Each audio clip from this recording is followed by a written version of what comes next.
দলীয় সিদ্ধান্ত অমান্য করে উপজেলা নির্বাচনে অংশ নেয় ৭৩ নেতাকর্মীকে বহিষ্কার করেছে বিএনপি। দলটির কেন্দ্রীয় নেতাদের দাবি যে টোপ ফেলে ভোটে নেয়ার চেষ্টা করছে সরকার।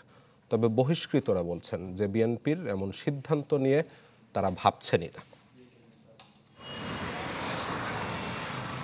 জাতীয় নির্বাচনের মতো উপজেলা নির্বাচনেও অংশ নেবে না বিএনপি, এমন সিদ্ধান্ত আগেই জানিয়েছিল দলটি। তবে নির্বাচন বর্জনের কেন্দ্রীয় সিদ্ধান্ত উপেক্ষা করে তৃণমূলের অনেকেই অংশ নিচ্ছেন উপজেলা নির্বাচনে, জানিয়ে বিব্রত দলটির হাইকমান্ড। দলীয় সিদ্ধান্ত অমান্য করে নির্বাচনে অংশ নেয়াদের এতদিন মৌখিকভাবে সতর্ক করে আসলেও এবার বহিষ্কারের পথে হাঁটল দলটি। প্রথম ধাপের নির্বাচনে অংশ নেয়া বিভিন্ন পর্যায়ের ৭৩ জন নেতাকে বহিষ্কার করেছে বিএনপি। যদিও বহিষ্কৃতরা বলছেন তৃণমূলের নেতাকর্মীদের কথা মাথায় রেখেই উপজেলা নির্বাচনে অংশ নেওয়ার সিদ্ধান্ত। জানান দলের এমন সিদ্ধান্ত নিয়ে এখন ভাবতে চান না তারা। রাজপথ থেকে উঠে আসছি আমি। বিএনপি আমাকে বহিষ্কার করলে আমার কিছু এখন যায় আসে না, যেহেতু আমি বিএনপি কোনো পোস্ট ক্রিয়েট করি নাই।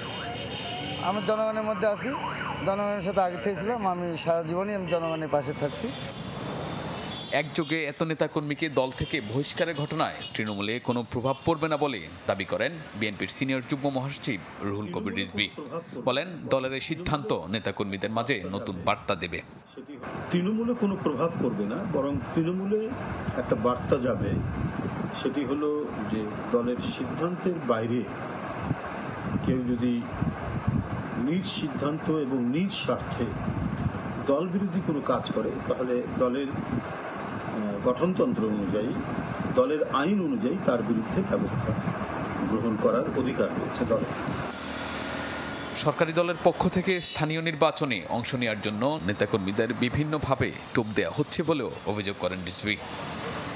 শাহনেওয়াজ বাবলু, চ্যানেল 24, ঢাকা।